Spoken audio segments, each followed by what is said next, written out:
читалище Искра 1860. Позволете ми отново да представя журито на фестивала.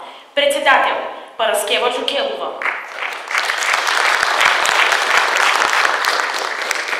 И членове Милена Мавродинова и Димитър Стефанов.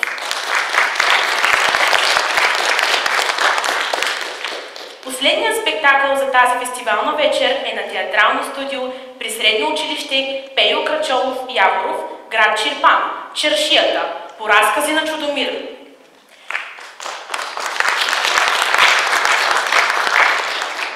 Театралното студио на училището, заедно с танцовите състави Тракийска бройница и Светулки, ще върнат публиката малко назад във времето, като са подготвили забавни истории по разкази на Чудомир, които са слети в една забавна, малко объркана, но смешна история, в която всеки може да се припознае в себе си. Всъщност не е задължително. Това е история за една чаршия, на която се случват весели неща, хората си разказват случки, карат се, сдобряват се, подхвърлят клюки, но така е когато отидеш на пазар. Важното е, че в края на историята мирът и сговорът се завръщат в малкото общество, което ще ви представят. Режисьор Стоянка Търгова.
Говорете си с автоматите, че което добиче прекрачи двора ми, това ще последва.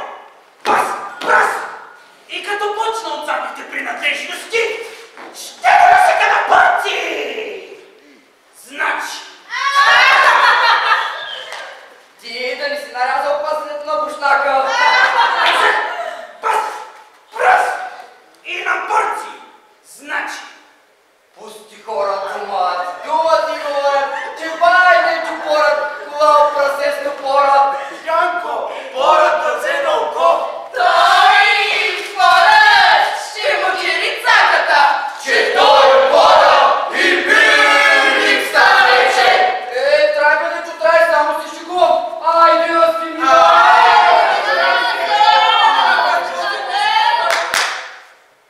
О, Дянко, ще ти намеря аз цаката. Да, ще ти я намеря. Ще се подиграваш ти на мене, на Дечо Ирмика. Намерил с кого? Ще взема, значи, да кажа на двама пехливани. Оля, Дянковото краставото магари, дето ходи безразборно с горските имоти, да правят, да струват, значи, да го хванат и да ми го доведат в ръка. Аз си зная работата по-нататък. Ще види той кумбо пиятели.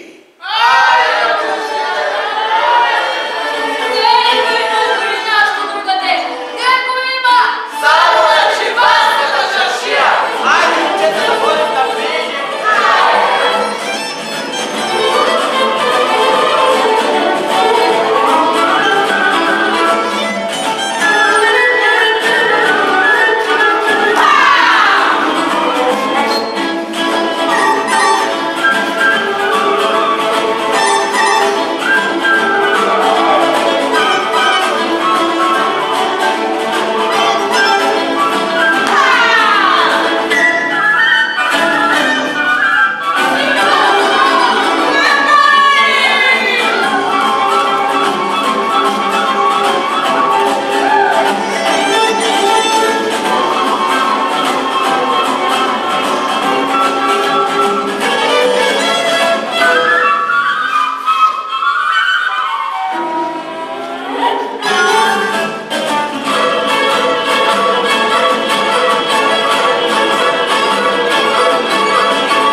Хубаво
леглата. Ма както се измъкнат сутринта, той им седат криватите, ама цял ден. И думах и веднъж на госпожата, а тя нарочно как ги оставиме, да се проветрява. Пъто, че я мързи да ги оправи мързия. Защо лъже хората? Защо лъже хората? Защо лъже хората? Ама в една къща, дето пипа работна жена, то се личи. А пък от тях и спалнята им не разтребана. И във всекидневната им на виндера една възглавница разпрана. И глинарника им виси на криво, а пък кърпата им за лице. Сякаш цигани са се бърсали с нея. Бърсали се с нея, бърсали са. Каквото, тяхна си работа. Да си мълчи човек и да не се спразява с хорската работа, нали? Тъй се знае аз и кой какво е правил, той да се оправя. Ами, я оставам да си хода. Защо? Поставих малката сама на чаршията, нали знаете, ще пригори си мита, тя ще се разсърди, ще замирише, като кога минаваш през парапанки. През парапанки! Ей, дядковице, нали пустата им къща е на кюша? То пък е една къща, чакай да не направям. Те прозорци имат и надолу, и нагоре по улицата. На единия прозорец все майката, на другия дъщеря й. А пък тези двете не пускат човек да мине преди да разчувърка цялата им фамилия. Да, и все не изгорява манча, видиш покрай тях. Видърта жена, нали, сестро? Потръгвала по окъла на дъщеря си. Ама моля, че се как сики. Все той инженер бил искал. Я съдия бил питал. Да, шумким хората са полудели цял живот, че сгорели манчета ядат. Ама, то само да не излезе като Деша Коликучкова. Защо? Иска ли я? Моли ли я? Деша! Ще ли да я крадат? Пък и до ден днешен се стои една смутена и леко сбръчкана. Та даже и е инфлуенсъра и си надлъждисва вече. Инфлуенсъра! Да? Той. Какво ли търси? Защо? Чунки не помня. Майка му кога го роди? 4 месеца по-напред. 4 месеца! Да, и какъв байрак развяваше из долната махала. Ама оставете едно инфлуенсъра. Да ви разправям с нощи какво стана. Ами ето като събирах прането из двора си. И кайто! Нещо се събори през 2-3 къщи от нас. Тръснах ризите набързо по дърветата, пукнах си. Какво мислиш? Какво? На Пена Цанковична, вдовицата. От довара, от лявата страна, чак до портата. 3 съборени керемини. Ама тъмно беше и не можах хубаво да разгледам. Та сутринта рано още ходих. И какво мислиш? Какво? 3 мъжки стъпки от гумени токове наведеха около мястото. Ти да видиш! Много ми беше интересно и питах нея каква беше тази причина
познавам всичките в града и околията. Маджанковице, да не ги познаваш, аз ще ти ги Чак. Добре, не, ама какво ми думах? Типна си един ден дербите от Габрово, бяха мене. Но как от Габрово? Мите хората от Габрово няма да се вземат, а той жена ми домъкна.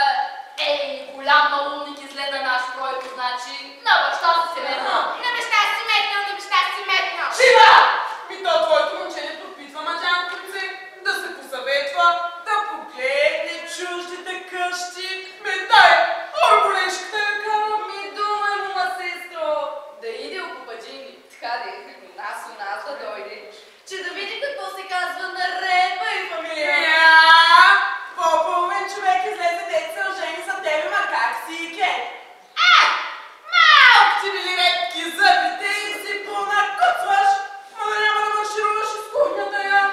Еми да, къщата ти оправена, децата ти подредени, пък попа, всяка събота спрана реза. Пък у нас мръсно, разхвърлено, една галимация. Да тръгна да ти разправям как си ики, ама добре, че не съм клюкарка. Аз не съм чак! Мишка! Вие нямате ли си друга работа, че само клюките на черпан да оправяте бе? Едно от тях те чакал. Мъже, само мрънкът, окът и глупости в главите. Няма да. Айде, че хората на чаршия са от дошли и едно от башки се редят, пак те клюките ми оправили. Ти да мълчиш, че... Клюкарки, ама не може да ми знаеш! Айде!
Ама ти вярваш ли на тия чудеси? Не дей, това са глупости. Само ти да не чува Господ. Коя история? Коя история си чул? За дърваните от средноградищи, дето отишли да секат дърва в гората ли? Същата история за дърваните. И аз я чух. Направо тръпки ме побиха. Ама дали не вярваш ти истории, бе, Джанко? Не вярвам толкова много, но понеже дърварите са от съседното село, поне така разправя жена ми. Пък и повечето ги познавам. Колко хляб и сивица ми продавал, вие какво знаете за тях? Ами, качили се доста нагоре в гората, а тя там е много гъста. Секли, да се изморили и решили да пренощуват на едно място, дето било близо до една поляна и пуснали добичетата да пасат. Ама преди това, не така разправят хората, защото било вечер. Са събрали дърва, за да запалят огън. Ама голям огън! О, завалите, студено им било, пък и вечерите горе в планината са хладни.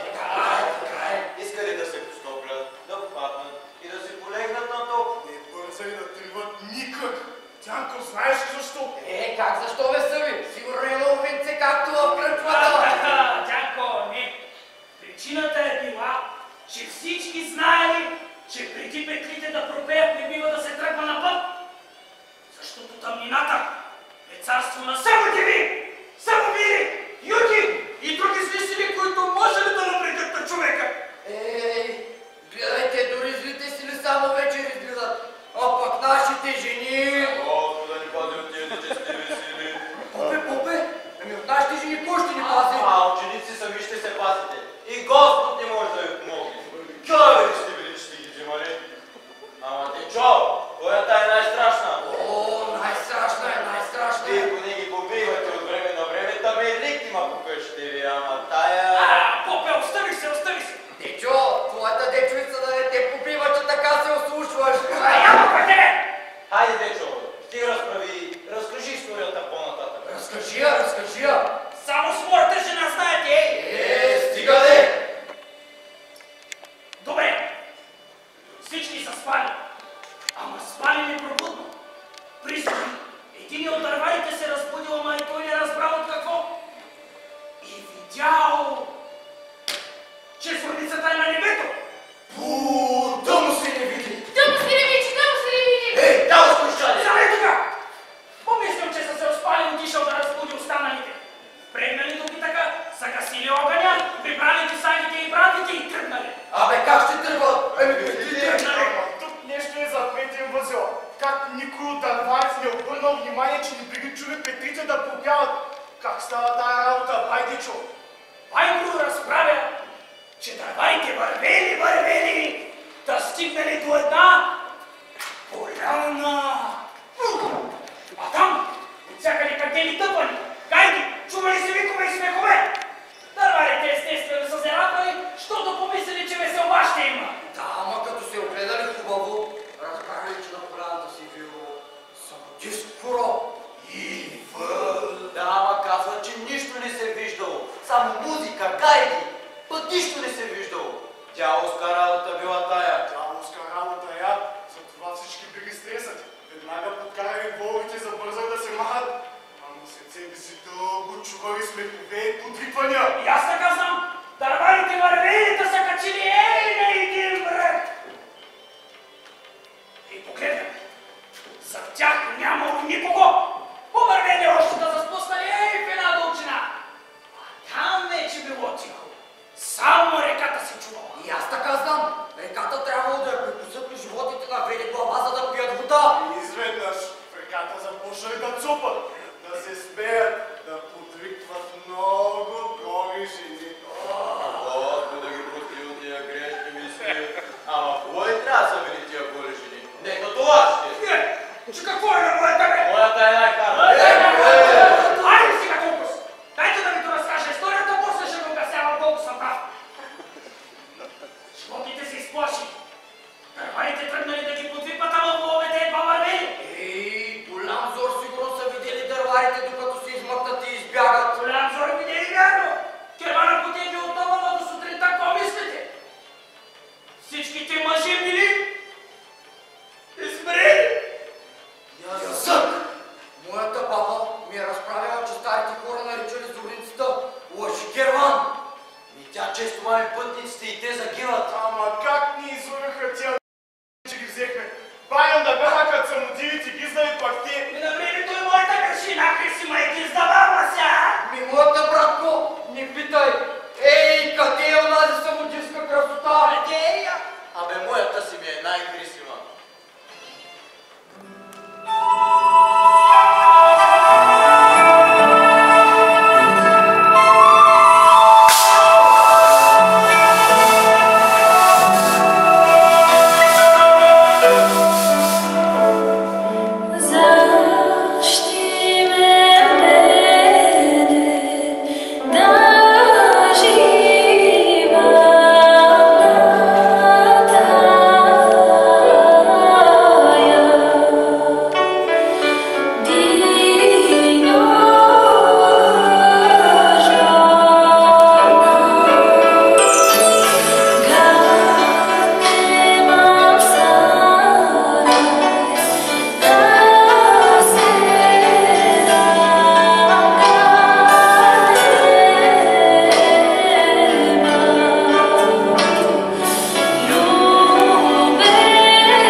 там е по-евтино поне. Не мога, братя, не пия, съжалявам.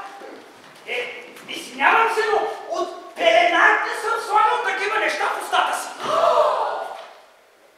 Не, че убеждението ми е такова, а просто организъм. Да, съжалявам, не мога, извинявам се. Макар че заради прасето на Бушнака направо ми иде да изпия бъчвите в града. Ама ме е страх от жената. Много слаби. Цял ден ще ме търтанясва после на кома.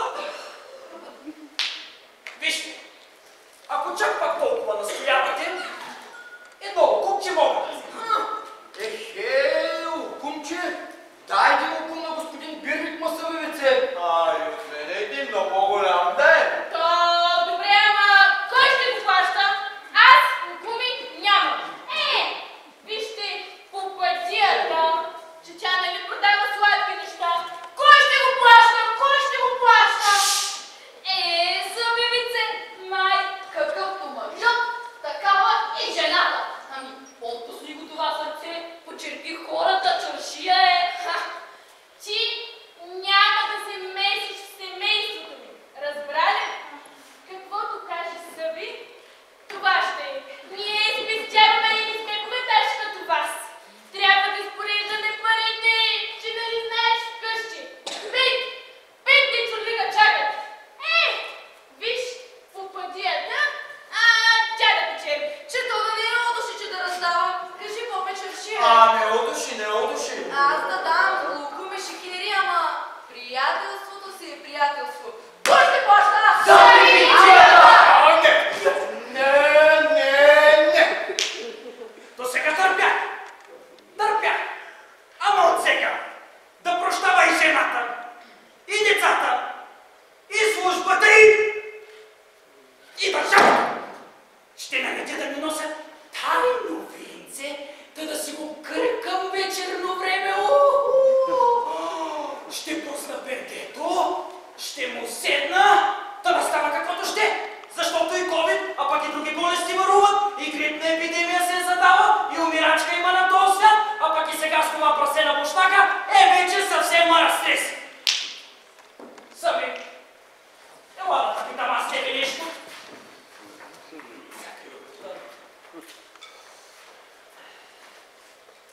Ти, нали, добра реколта изкара тази година пост?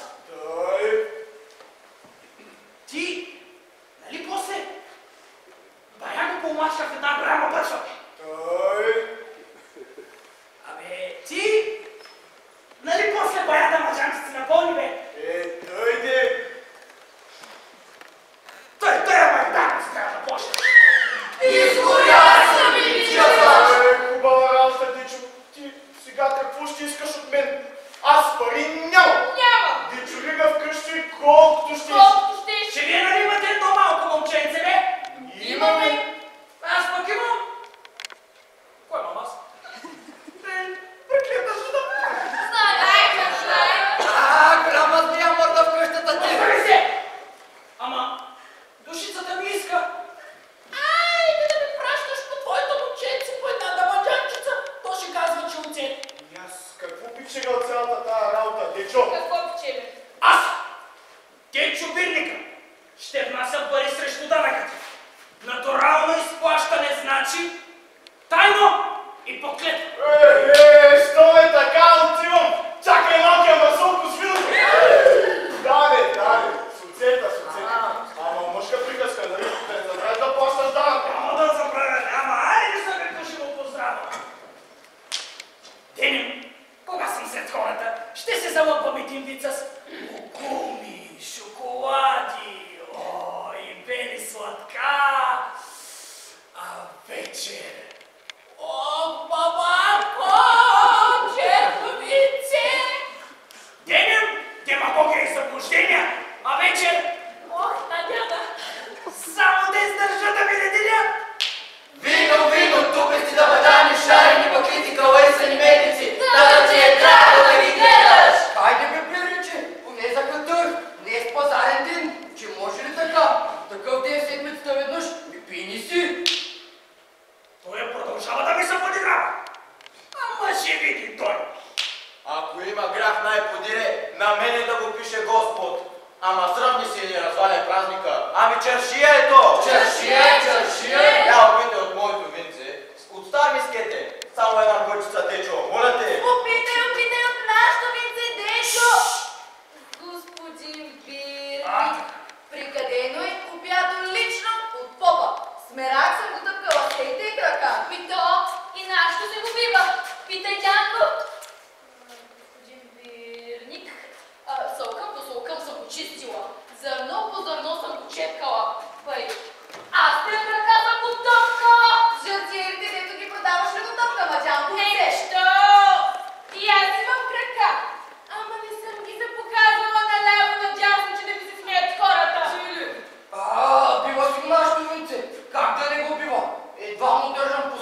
ако умреш, аз съм насреща. Аз съм насреща.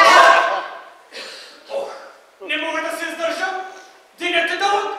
Къде е нощта?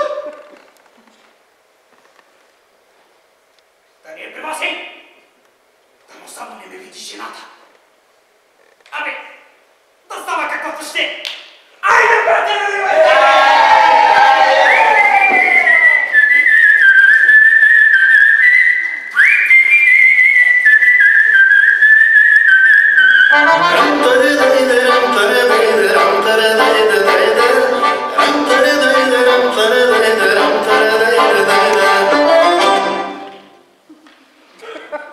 И направо тасахме и прекисахме с това вино. И дума да не стана чуда са на бирника. Какво беше това негово гърло? Какво беше това чудо, бе? Абре, попе! Абре, мъжо! Стари и изпечени пиячи се осрамихте пред един човек. Дето през живота си не е кусал ни милиони ракия. Ето, нося ти бира, ама чудна работа е това да знаеш. О, Бадио, не питай. Не мога да стана. Едва се мърдат краката ми. А той е като млад козел. Чудна работа. През цялото време стоеше пред мен и пиеше нашки, без нищо да му ставаше. И аз тъкмо за това си мислих, дяко, като те гледам така на класе. Ето, носите шкембе чорба за изтрезняване, ама от лукумите ще. Аз го почерпих един, по пътята е попа го почерпиха, горският го почерпи, само си и пинтията не го почерпи! Знаем си го пинтията, че и аз го поръчах. Но преди това със сигурност беше наредил на рема си 3-4 лукума и тогава захвана.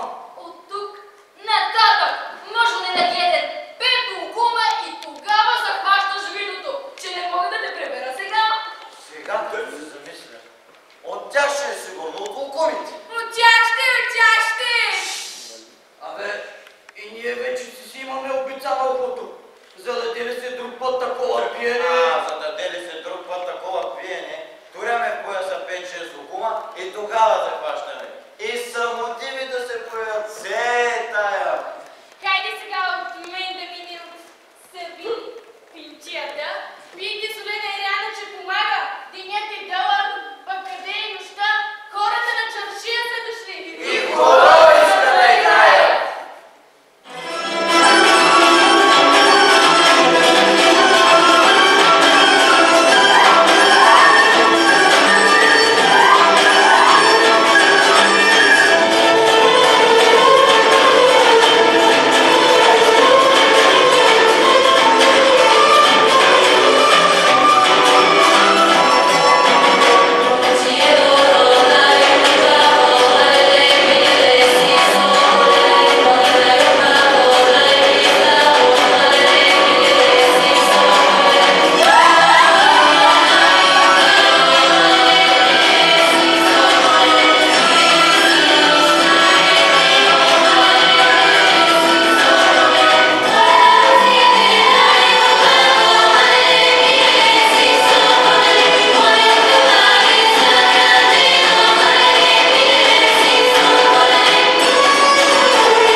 разговарям за добичтула, ама кое първо да гледам?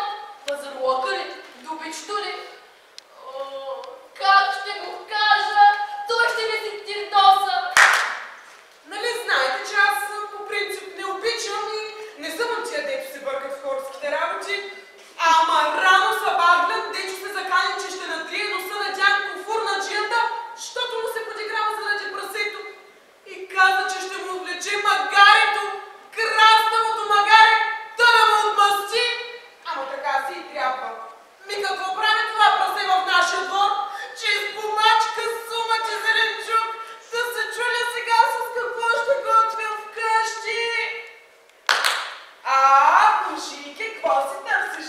Гьозо ли си търсиш? Какъв ти гьозо? Какво? Нашия автобус ни търся. Че магарето го няма. Така ли? Не си я прибирал. Я, иди кажи на Съб. Той пък, дай да каже на попа, да каже на Дянко. Не знаеш, моят мъж. Ама тайно, да не чуе някой. Търго на мене, че ако аз дечовице му се ява отпред, ще има да ме гони с камън чак до кара Романа. Дянковице, той, че ще те гоня с камън и ще те гоня, ама че нали знаеш, че аз по принцип не обичам да се бъркам в хорските работи. Пък и кой каквото си е надробил, ми това ще си сърба. Ми какво ще правя? Не знам. Събевице, моля ти се, Събевице, иди кажи на Съд, твоят мъж. На моя? Той пък дойде да каже на попа, че после имат с мъжът ми, после гуртува по църковните работи. Дойде да каже на Дянко, моят мъж, че магарето го няма. Не се е прибирал. Ама тайно, да не чуе някой, разбравя. Ще ме убие Дянко. Какво беше сега да кажа на Дянко? Той да иде при попа, пък той да каже на магарето? Обърках се. Какво е станало? Как да ви кажа, то по принцип не е моя работа и не ме интересува да имам... Казвай! Ама тихо! Да не чуе някой. Магарето на Дянко търси попа, защото ми е искало да се прибира. Пък Дянковицата търси... Дянко търси! Дянко! Жена ти каза, че не знае къде е магарето! Още не се е прибрало! За тихен малко и говори. Умъй, краставото магаре. Ти какво искаш, бе? За Марко така няма да говориш. Много си е хубаво добичето. Че то по-мило от децата ти, бе, Дянко. Вечер завиваш ли го да не настине? Не му се ядосвай. Той е кисел, защото от си купуваме, до сега го опитва, защото в нашата къща много обичаме оцета. Ама и аз чух, че за Марко говорите, рекох да ти кажа, не бой се, на добро място е. Какво готуваш, Събевице? На какво място вече, че е магаренцето ми? Пък Марко е назначен на служба в общината. Глашата е постъпил. Дянко, ей сега като минах оттам, чу го като се упражняваше да вика.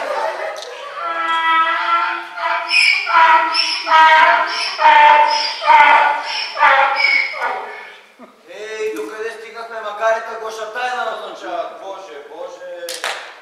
Преди час го засекли двамата пехливани на града, щото Дечо Бора, така де, мъжът ми, Дечо Бирника, се закани, че ще натрие носа на Дянко фурнаджията, щото му се подиграва заради прасето и каза, че ще му отвлече краставото магаре. Аз видях как двама заследиха магарето на Дянко. Задебнаха го. А то добичето, нали с домашно възпитание, пъсти си лючивец с първото по реката. Край дядовата гичова воденица. Води се по законите, значи, и зачита частната собственост. Заканите! Сега, как е станало, как се е случило, не зная. Защото не обичам да се бъркам в хорските работи, ама животинка, нали е, да вземе да се отбие в бобището на Милю от Солен. Бобището на Милю от Солен! Сино разпасял добричето, бе. Правилно, душица. Попи, сето и краставо магари защитаваш. Виж сега, Съби. Мири любов да има.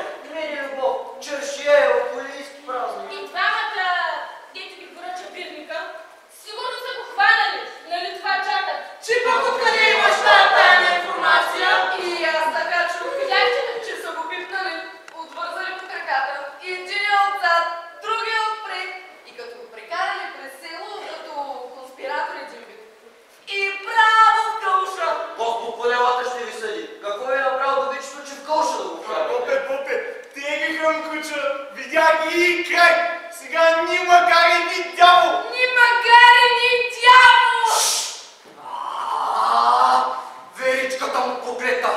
изяде ми пирникът.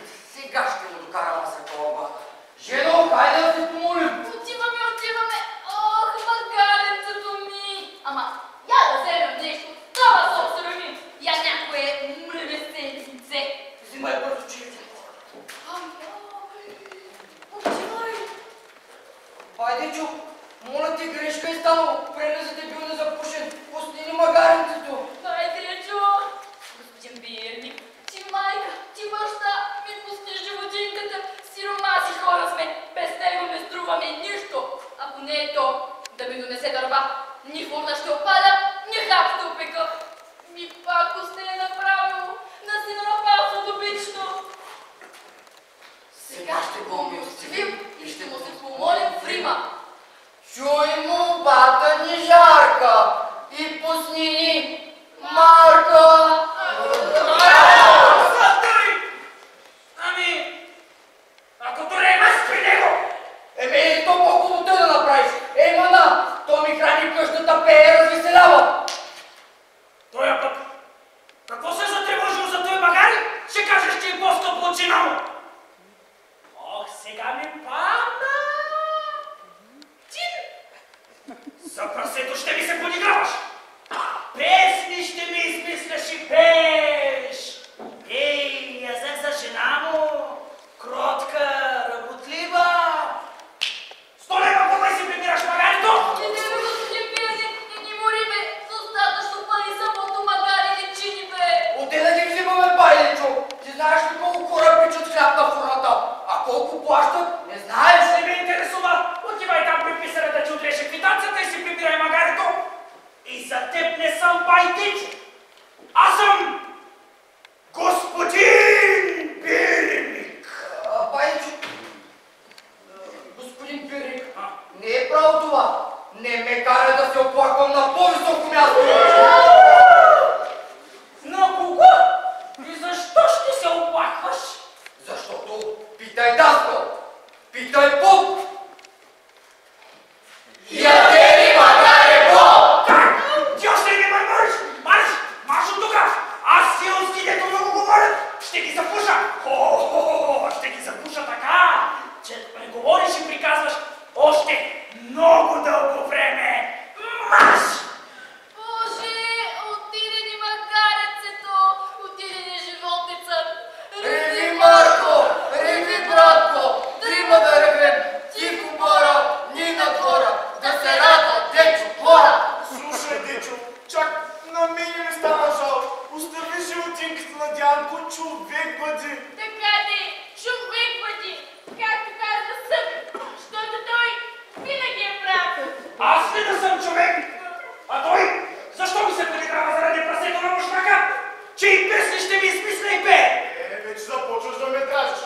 Остави човека на мира, защото и ти ни си китка. Ти ни си китка. Значи, гледаме ето, да ни опита от оцета.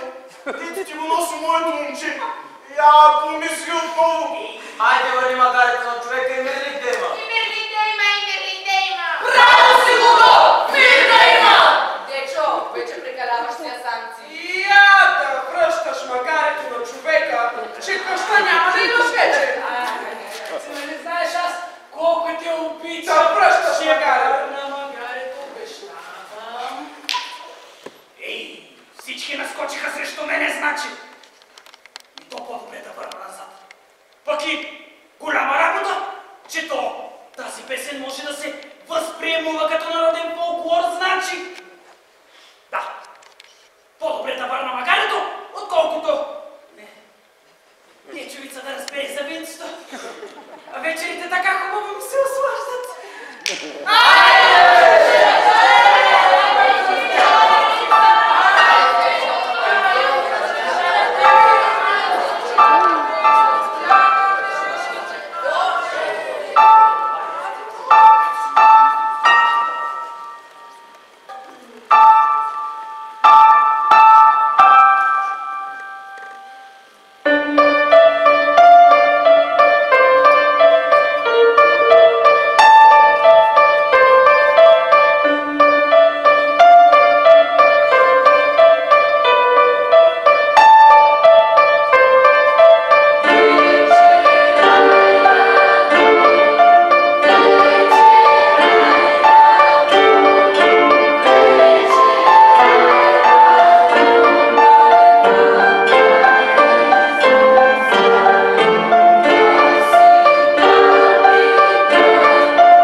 Започнах ли с историята за прасето на Бушнака, което влезе в двора на Дечо Бора, който пък се оказа, че е бирник и от него зависят доста неща в градчето. Но животът му се оказа сурово ръководен от неговата проклета жена. Завършихме с историята за магарето на Тянка в Гърначията, което дядовица изгуби и то беше затворено в общината заради своя стопанин, който насмешно отхвърли една лека песничка по обрез на хора. И той му гласи по този начин. Съби битията и съби битата, постоянно нариваха на стълбата, а Бобът, той е добър човек, ама нещо портите и са необривите занимания. Жена на Попадията беше осведомена за всичко, случващо се в ръчето. И не само тя.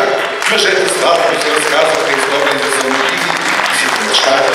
Жените си повтаряха, така че детето това не е критично за тях. Извика се буйни хора, както си му е редът, все пак чаршие и накрая лудото. Дали е съведателен образ, там защо. Всички носим в себе си някаква лудост. Такъв е бил животът на българите преди 100 години. Такъв е и днес.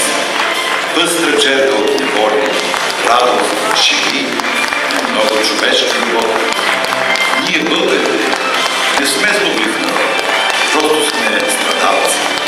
Но семето ни е здраво, жилаво и ще устои на бурите, защото и в нас има изначална сила. Има и вяра. Колкото и да ми бурят ветровете, хилядолетните ми корени са дълбоко в земята, българската, а тя ми дава живот. И ние винаги ще покълнем, дори и след най-върлата зима.